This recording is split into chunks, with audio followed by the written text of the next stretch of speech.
This is Books for Breakfast, a podcast where we talk about books and writing.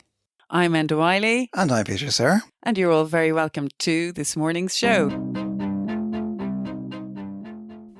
Well, today at the breakfast table, we've invited poet, novelist, short story writer and essayist Mary O'Donnell to review recent books of poetry and fiction that have grabbed her attention. So, Mary, you are really welcome to the breakfast table.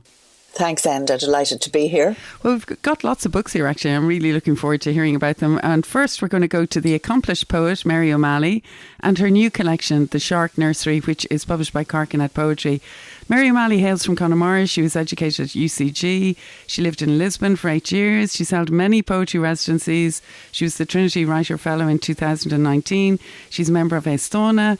And Mary O'Malley's work has been really praised. I'm thinking of Evan Boland, who said O'Malley is a true artist. Joe Connor says we go to Mary O'Malley for truthfulness, seriousness, playfulness too. But we're now going to Mary O'Donnell, and we're going to ask her what drew you as a reader and poet to these new poems in The Shark Nursery. Well, look, I have known Mary O'Malley's work since her very first collection, Credo, which came out, I think, in 1990. And I have read every single collection. We are contemporaries, so I'm familiar with it. What drew me to this is that this is yet another marker on a continuum of really enormous artistic achievement. What Mary O'Malley is, and which sometimes I think isn't recognised, she is an intellectual and also a poet.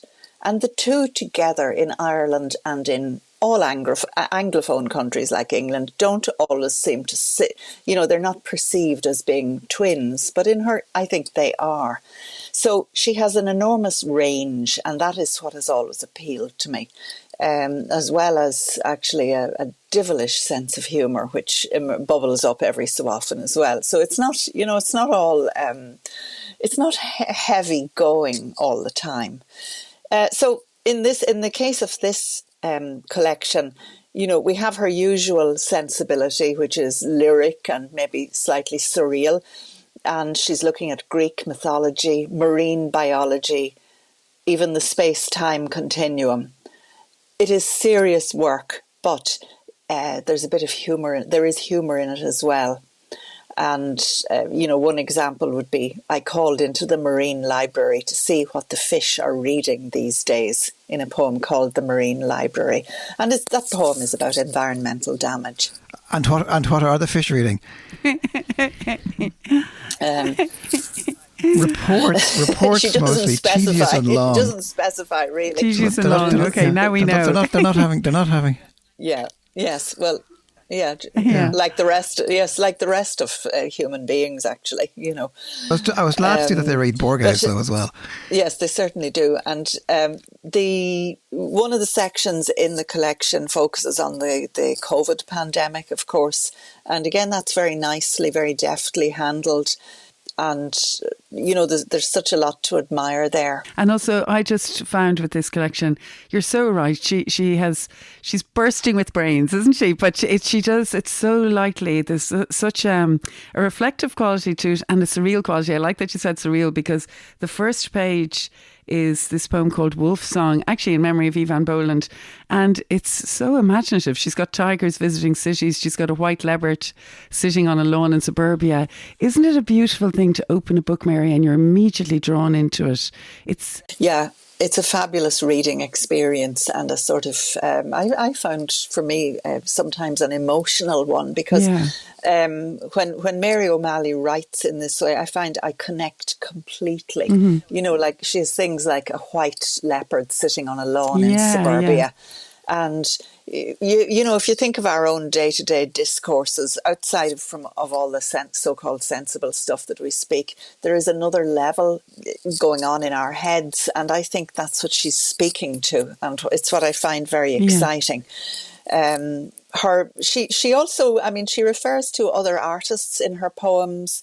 Some of them are living, some of them aren't. The goddess Diana, Lorenzo de Medici, Shakespearean characters, Paul Verlaine, and they're all in there. But it's not a case of name dropping. She is someone who has always been profoundly interested in what has been said by other people who actually think and experience and that is what I like. There's a nice poem, isn't there, about Gide and Mallarmé kind of having dinner and toasting the absent Verlaine, and then he appears later in the poem as a kind of dishevelled beggar, isn't that right? Yeah. Yeah, it's called Justice, isn't it? It says, the night that André Gide and Mallarmé toasted cher absent Verlaine at a banquet, when the departing guests met the great poet a few streets away, filthy in tatters, a street person, one of them torn between disgust and delight, when the great man recognised him, turned away. Who now quotes Renier in his immaculate waistcoat? And excuse my French there, but it's when I read that, I just went back to it again and again and again. There's great purity to her writing, isn't there, Mary? Yeah, there absolutely is. And behind it, there's a sort of a hard realism, a sense of realism. Who now reads? Yeah. And that is something that can be applied to some extent to many of us, But who now, everything is transient. You talked about COVID, and she has a section of poems on COVID. And I think we're now it's starting to happen quite a lot in that we're getting people, the poems that were written during COVID are now appearing in books, or the stories or whatever that appear in Mary Morrissey. When we were talking about that book, she had a story set in that time as well. So how does Mary O'Malley kind of deal with that? How does that? Because sometimes you kind of dread, oh no, here we go again. We're going to have to read more stuff about the pandemic and COVID. So how does Mary handle that? Well, actually, I find that she handles it in a I suppose in a way that is happy in some ways.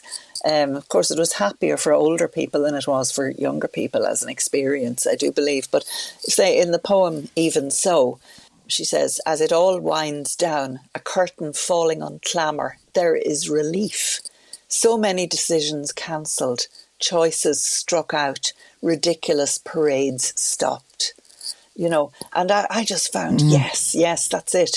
Now, for those of us who didn't have to teach our own children at home, or who weren't cooped up in that way, this does reflect the kind of relief that COVID initially brought for some people. And even so, here we have that surreal thing. The tulips are rising out of the sea. The air is not yet poisoned. The schools are closing, but we say, doing well. There is talk of banning funerals, but the snowdrops are still blooming, even so. Yeah. And so there's this underlying thread of optimism which comes through the work, in spite of all the dark things that she also deals with. Yeah, I think somewhere she says a shot of joy, and that's what you feel, don't you? You're getting this. It's shooting through you. It's a beautiful book. I also liked the musicality to it. There's great rhythm to some of it. I'm thinking of the Ballad of Googletown. The cars are in the drive, the bees are in the hive. They say the kids are safe inside in Googletown. Great kind of rhythm and beat to it as well. Yeah, it's a smart poem, and it could be set to music actually. Yeah, so it really is the real thing, isn't it? This collection, The Shark Nursery. Yeah, I could see John Spillane doing something on that Googletown one, Yeah, that's true. So have we anything left to say about The Shark Nursery? Well, what I would like, Mary, is would you read, because I'm sure listeners would love to hear the title poem, The Shark Nursery, which is such a fine thing, isn't it? It is. For me, it worked as an allegory, about celebrity and all the things that really we hear such a lot about, status and pomp and celebrity, but there's this deadpan tone. So, The Shark Nursery. I am dogfish. When I hatch, I threaten nobody. We gather in nesting places, in rock and coral. I am harmless, thrown back by trawler men. Nobody eats me. Today we are in the news. Scientists have observed a rare shark nursery off the west coast. Now we have status. I am a shark, suddenly, and my young, safe in their mermaids' purses, are treasure in a coral room. I am a blackmouth cat shark now, shown some respect. That's nice, but inside I'm still a dogfish, reviled. Very good. Thank you so much, Mary, there for talking about Mary O'Malley's new book, The Shark Nursery. Peter, will we move on now to the next book that we have at the table? Which is a new and debut novel from the Cork writer Patrick Holloway. Actually, I think I saw a poem by him in a recent Poetry Ireland review as well. Anyway, the novel is called The Language of Remembering, just out from Epoch Press in the UK. He's a writer of fiction and poetry and an editor of the literary journal The Four-Faced Liar, and he's won lots of prizes, including the Bath Short Story Award. He lived in Brazil for a number of years and he came back to Ireland, isn't that right, Mary? And he has said, I've seen in various kind of places that the experience of kind of returning back home to live in Cork very much kind of inspired this new book of fiction. So what did you make of The Language of Remembering, Mary? Oh, I absolutely loved this novel for several reasons. I found it a really very heartening kind of exposition of, for me at this stage, of what it is to be young, to come back to this country, to strive for something. But in this story, he's examining why we are the way we are and what happens on the way, on getting there. So, like if you imagine this, a young man, his wife, their infant daughter return from Brazil to County Cork, and his name is Oisín. And of course, he has to do the usual things that people have to do. He has to find a job, rent a house, try and get a mortgage, fit in with old friends who may have thrived materially in his absence, and deal with his feelings of inadequacy. So the structure of the novel is in, it's alternate chapters now and then right through. So we have him coming back, then we have a flashback to the 1980s, and we meet his mother in the now and the then chapters, also his grandmother. And his mother became pregnant outside of marriage. And of course, it's not universally greeted by whoops of joy, as it was the 1980s after all.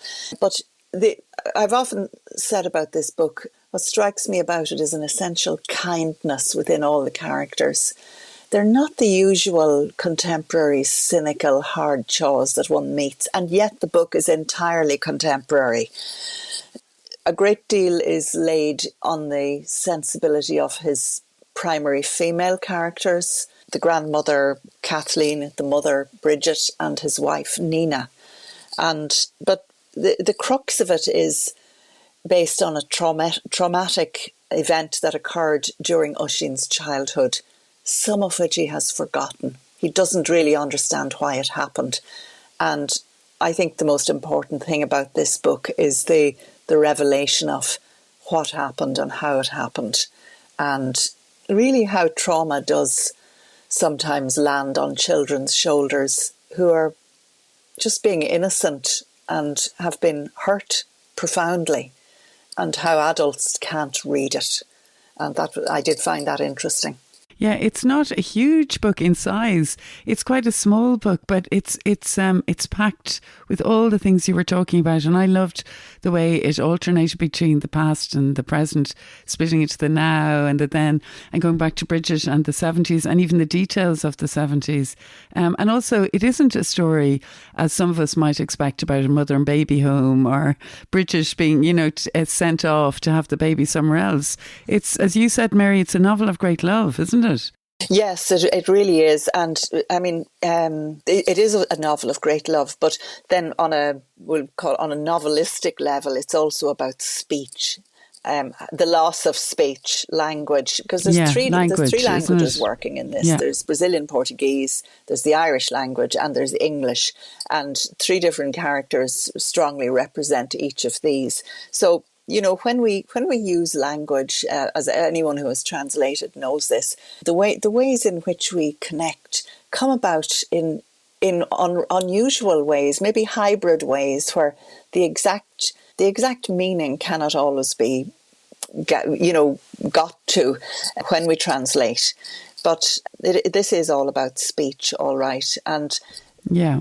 Well, also, isn't it about as well his mother? He can't connect with his mother because she's going back to her childhood and speaking Irish, and so Oisín can't connect with her. And so what does he do to connect with her? Well, she has early onset Alzheimer's, so he goes off and tries to acquire the Irish that he never really had properly in an attempt to connect with her. Yeah. And so she has her moments of lucidity and moments of forgetfulness, but both of these bring avenues of thought that are quite revelatory for him. And then behind it all, we have the grandmother who speaks really quite a high, elaborate English. And that's also important. Mm-hmm. She has the language of the old colonist, but that is also revealing as well. And she is a positive force to be reckoned with. There's nothing wrong with her in her old age. She's a great character, isn't she? Fantastic. Yeah, I know. Fantastic. Overall, I think he's somebody who wrote short stories, he wrote poetry. You can see the poet's eye throughout it, can't you? There's great attention to detail. The language is pared back. To use the word simple about this book, I think is it's a bit deceptive, but I think it has a lovely flow. It feels almost that innocence does go through it. You know, Oisín as a little boy, but there are moments like in the Irish language class. I don't want to give away too much. Where again, the trauma starts to bubble up again, doesn't it? And it made me think of writers like Montague, who had a trauma as a child. The poet Montague, and then he had a terrible stammer. Similarly, Colm Tóibín, I think, has spoken about that as well. Childhood trauma and how you can't actually necessarily remember it exactly, so that it's not that it leads to a big dramatic end, Mary. Sure, it doesn't. It's very quietly revealed, isn't it? It is quietly revealed. It does bring, I think, a unity of self within the protagonist. I think that's one thing. You know, he can sort of not just park his trauma, but integrate it into the now of his life, because he is going to move on. It is a great journey of personal discovery, and I liked its humaneness. And like Sean Hewitt describes it as lyrical and open-hearted. That's exactly what it is, I think, isn't it? You know, and it's very moving. Yeah. I've read it twice at this stage, and I actually found the end of it very, very moving. I'm not the tearing up type, but I felt a little bit teary at the end of it in a positive way. Yeah, I know. I can understand that. So, you are yourself quoted on the cover saying it's one of the most beautiful books you will read this year. So that's a huge endorsement for Patrick Holloway, The Language of Remembering, from Epoch Press. And I think, Peter, we're going to wish him the best of luck on his journey with this book, because it really is for a debut book. It's a very fine one, isn't it, Mary? Yeah, it is. I think it's absolutely lovely. And I hate the word debut even, and the whole first novel thing, because then it puts pressure on you for the second novel. But it's just a very polished book. Yeah, I suppose it's worth saying it though at the same time, because it is his first book, and yet, as we can see, he's had heaps of experience along the way, and it really shows in this book, doesn't it? Yeah, he won the Raymond Carver Prize in America some years ago. At quite a young age. So I do think that a combination of talent and ambition are coming to bear here at this point on his work, and you need both. Yeah, exactly. It's very focused. So we look forward to seeing what's next, what will be next coming from Patrick Holloway. So well done to Patrick Holloway. And Peter, we'll move on now, will we? A new publisher of poetry. I suppose it's always good to see a new publisher. And you're going to talk to us about Macha Press, which was founded recently by no less than 7 poets, including Siobhan Campbell and Lorna Shaughnessy, and based in Belfast. Mary, just to begin with, can you tell us a bit about Macha Press? Who are they and what are they at? Yeah, Macha Press is a very interesting press, really, because they, right from the get-go, they have set out to try and harvest anything that is interesting. Well, of course, all publishers want to do that, but these are interesting with a difference, in my view. They are what I've seen so far would present highly experimental poets. So we have Ailish Martin. We will also have Sam Furlong later on, and they write very interesting work as well. But just to come back to Ailish Martin, there is something really remarkable about her experimentation. The writing is quite astringent. For example, she took the first lines that end-paged Wisława Szymborska's Poems New and Collected, and then found in these lines inspiration for her own poems, really. And so it's a sort of an innovative approach. I like it as a once-off book. This is not something that necessarily one would want to see repeated in other collections, but as a once-off experimentation, I think it's really successful and effective. And so Ailish Martin takes the alphabetic title I'm using that word title loosely, of each piece, and she commences each line with the same alphabetic letter. So we could have B, C, D, and so on, page by page, until she arrives at X, Y, and Z. And the reader will encounter something like, for example, now I don't know how to pronounce this actually, exbiotic, the anointed one, X, first of the unknown quantities, Xanadu, distant, mysterious, its pleasure domes in ruins. And now you need to see that to actually appreciate it, because she's also doing unusual things with punctuation as well. And as we know, the comma for many of us is a very important piece of luggage to have in our armoury. But so after the word Xanadu, she'll leave a space, comma, space, and then distant, space, comma, space, and so on. So that is asking something of the reader. I can't say I'm sure what it's asking, but I was very, very drawn to it, and this poetry does appeal to me. Yeah, it's a very visual impact on the page. I think that's what she's getting at, and I'm holding it up here, and it's you can see Mary there as well. We've all been looking at it, the way all the letters are given space on the page. And then it turns the other way as well too. And what if now? So it's alarme on one side and what if now on the other. And as you said, very influenced by Szymborska's poetry.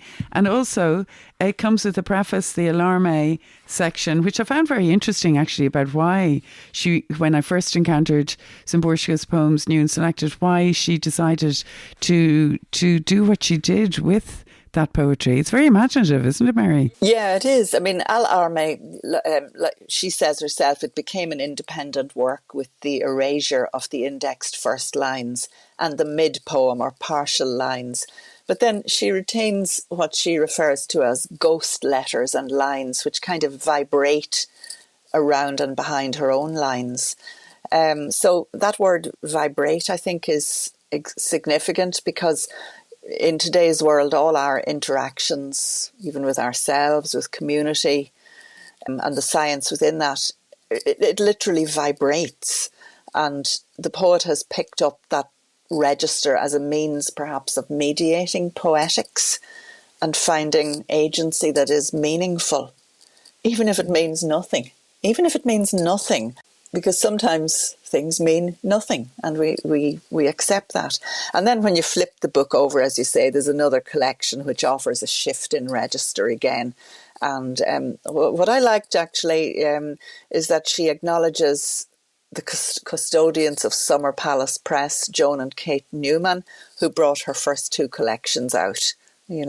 So I think it's a remarkable book. I absolutely loved it. I also loved the packaging of the book, as it were. And I think it's very imaginative of Macca Press. Yeah, I know. It's so great, I think, to have a new publishing house out there. And as you said as well, Sam Furlong's debut collection, Crowdwork, the second collection from Macca, will be launched in the Irish Writers' Centre in Dublin on the 28th, I think, of May. And also Eilish Martin, I think she's going to be doing some readings as well. She'll be in the Bloomsday Festival in June. She'll be in the Clifton Arts Festival in September. So we can watch out for all those readings. But certainly this is a very energetic, imaginative book, isn't it? It's a terrific, I'll use the word debut for Macca. I think it really... You are going to use it now, are you, Mary? It really kicks the ball out into the arena. And I think it's a wonderful, wonderful book. Yeah, playful and inventive. Definitely one to look out for, I think. And congratulations to Macca Press and all the poets coming together and doing that. That's good, isn't it, Mary? Yes, it is. It's a great collective idea. And these things don't often last for very long, because inevitably someone falls out. But that's not going to happen here. No, it's not going to happen here. They're on the move. Yeah, we'll move on, Peter. We will move on as well, won't we, Peter? Yeah, so we're going to move on, Mary, to your final choice, which is Beginnings Over and Over, 4 new poets from Ireland, edited by Leanne Quinn, who's herself a poet.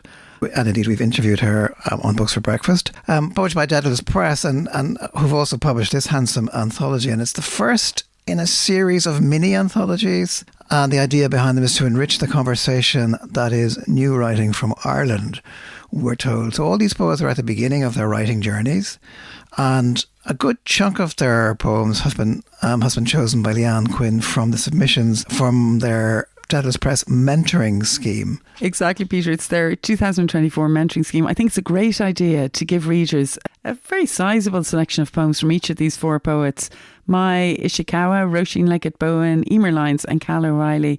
And Leanne herself has said, here are poets willing to risk, willing to discover, willing to alter and undermine.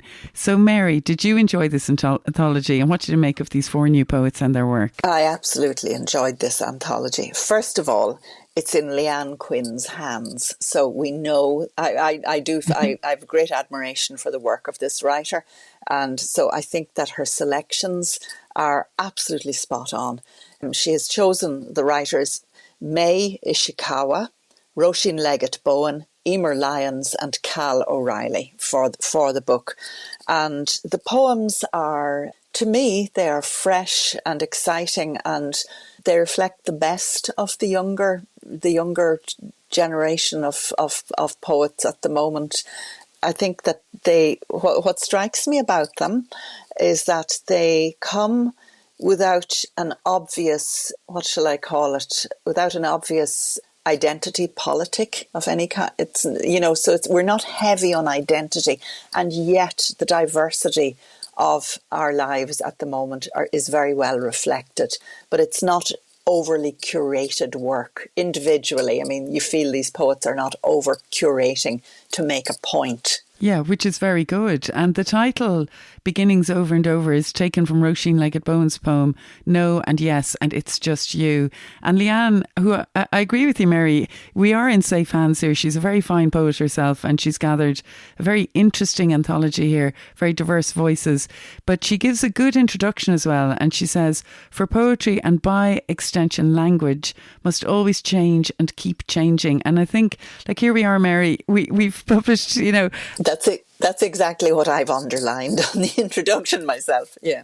Like Peter and you and me have published books and stuff, but it's great that new voices are coming out and that there has to be change, doesn't there? And we have to embrace these new voices. And as she says, poetry cannot stay the same. It must be altered. If we are to really begin again, it must even be undermined. This is so true. If you think back to your beginnings as a poet, or if I think back to mine, you do have a need to elbow the status quo poets slightly to the side. There must be space made for new writers, because they have something to say as well.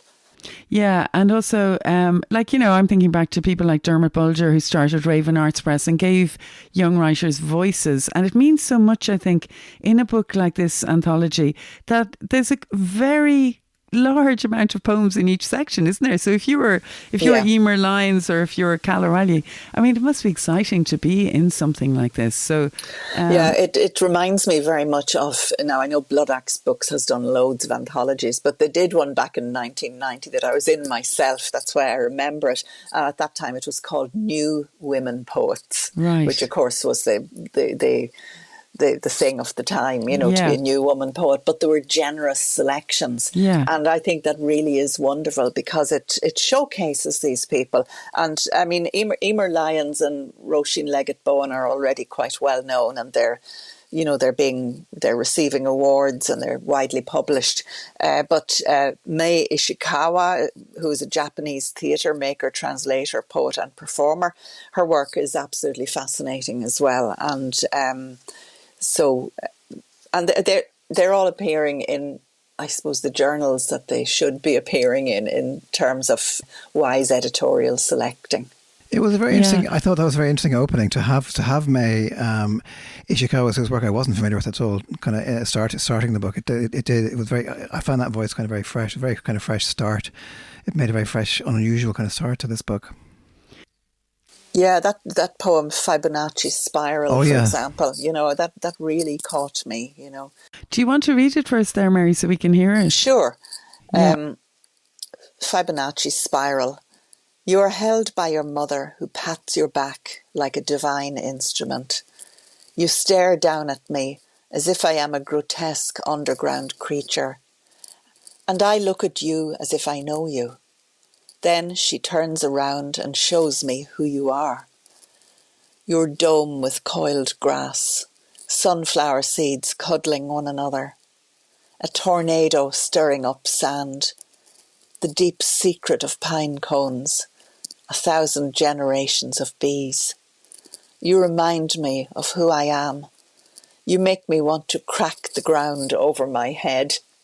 Very good, And isn't it? yeah, it is. And it's an unusual exploration of the idea of that Fibonacci spiral as well. You know, I mean, it's more than pine cones.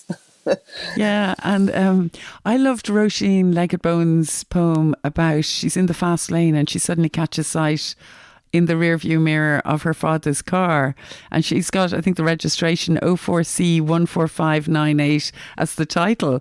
Did anyone enjoy that poem? I really enjoyed it. I indicate, pull into the slow lane, it overtakes me. The dent in the bumper there still, where my mother backed up a little too much.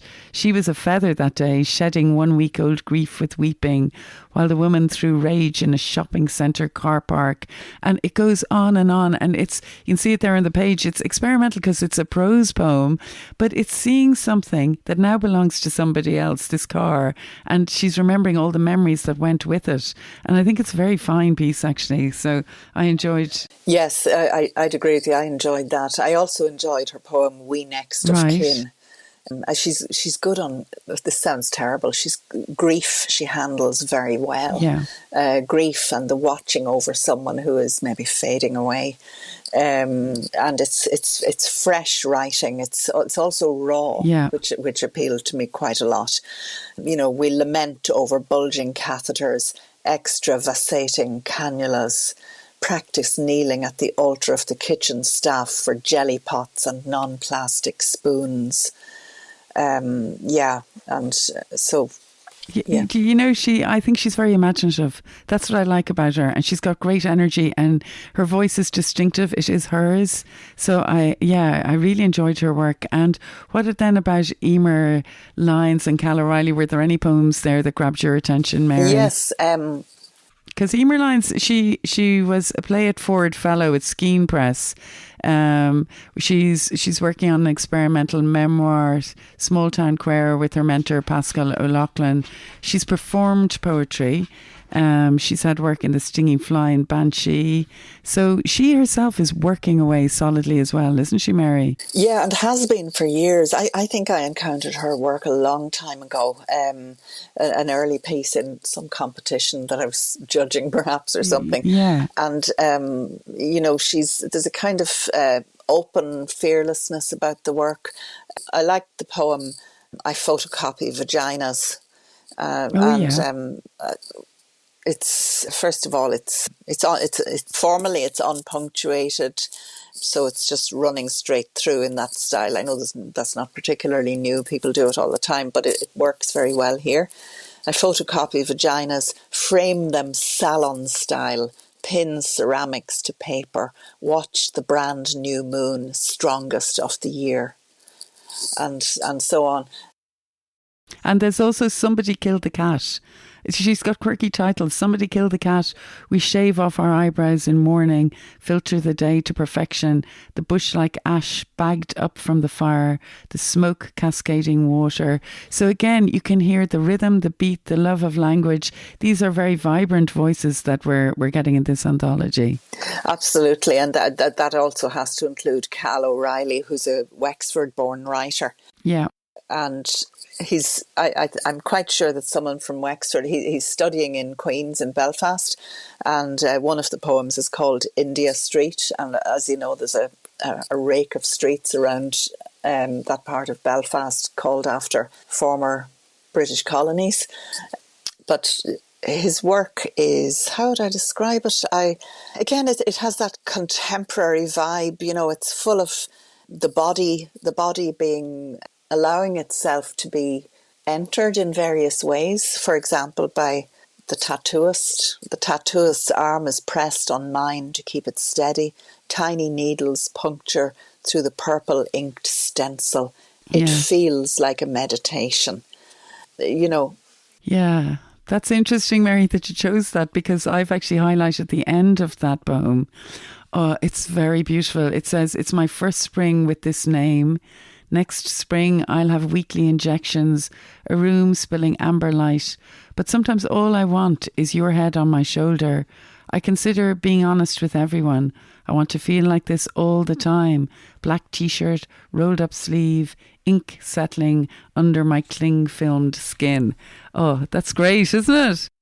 Absolutely stunning. Yeah, it's absolutely wonderful. I mean, he's the real deal. And I certainly look forward to... Oh, yeah, and I also liked Portrait, the one that he does, the take on Simon that was Armitage. very good, yeah. Yeah, I thought that was very good. I forget the name of the Simon Armitage poem it's based on, but I know it, you know. Yeah, we just have to say as well done to Leanne Quinn. She's the author of 2 poetry collections before you, and her second collection, Some Lives, was published in 2020, and we actually had her on the podcast, as Peter said. But also she's very fine editor as well. She worked with Joseph Woods on Romance Options, an anthology of contemporary love poems. That's right. Yeah, I really like that anthology, actually. And well done to Daedalus Press as well. So Mary O'Donnell, thank you so much for coming in and talking to us at the breakfast table today. Great selection of books, wasn't it, Peter? Indeed, yeah. Very diverse. So just to remind listeners, we heard about Mary O'Malley's The Shark Nursery. We heard about Patrick Holloway's The Language of Remembering, Alarme by Ailish Martin from Macca Press. And we also mentioned Sam Furlong's new book coming out as well. And then, of course, from Daedalus Press, edited by Leanne Quinn, Beginnings Over and Over, 4 new poets from Ireland. And all details will be available on booksforbreakfast.buzzsprout.com. But to add to Mary's choices as a parting shot, I would like to draw listeners' attention to One Dublin, One Book, celebrating its 20th year this year, which aims to get everyone reading the same book in and about Dublin during the month of April. And some of the titles over the years included Edna O'Brien's The Country Girls, The Long Gaze Back, an anthology of women writers edited by Sinead Gleeson. And this year, Dublin City Council has chosen a special anthology. It's called Dublin, Written in Our Hearts, published by the Stinging Fly Press and edited by Declan Mead. And it offers writings about Dublin in the first quarter of this century, and contributors include Kevin Barry, Katrina Lally, Felice Speaks, Anne Enright, Estelle Birdie, Paula Meehan and Peter Sir, so I have to say his name there. So there's lots of events happening around the city to coincide with this anthology, and you can find out more by checking out onedublinonebook.ie. But for now, thank you so much to our reviewer, Mary O'Donnell. And of course, we can't let you go, Mary, without congratulating you on your new book of short stories, Walking Ghosts, which is forthcoming from Mercier Press. Every story shines in its own distinctive light, Neil Hegarty says. And these stories, they come heaped with praise. I can't wait to read them all. So when will you be launching it, Mary? Well, on the 7th of May in the Maynooth Bookshop, my local independent bookshop, and the 20th of May in Hodges Figgis. So anyone who wants to come along should come. They definitely should. That's amazing news. And I know that the following year you will have a book of poetry out as well, I think. Is that correct, Mary? Later this autumn with Wake Forest University Press. Yeah. Take a break. You need to take a break. Too much books, Mary. I can't cope myself. It's very exciting. And I hear that the book might be arriving in your house today of short stories. Is that right, Mary? You might have a copy in front of you. Well, that's what I'm hoping. I believe they were dispatched by post 2 days ago, so they should land that is today. So exciting. Yeah, my author copies. Oh, very nice. Out with the champagne. Well, congratulations again, and thanks for being a stellar Books for Breakfast reviewer today. Thank you. I think we've reached the end of our Books for Breakfast podcast this morning. I'm definitely rushing off to have more coffee. And I'm Enda Wiley, and I have Peter Sir here with me. And Peter, would you like to tell everyone about the details of the podcast if they'd like to listen again? Well, you can subscribe at all the usual sources, Google and Apple and so on. And if you want to check out the notes that go along with this podcast, you can go to booksforbreakfast.buzzsprout.com. And yeah, so we'll be back again. We'll have the toast on, we'll have the kettle boiling, we will have more books to discuss, and we're looking forward to having you here. So goodbye, everybody. Goodbye.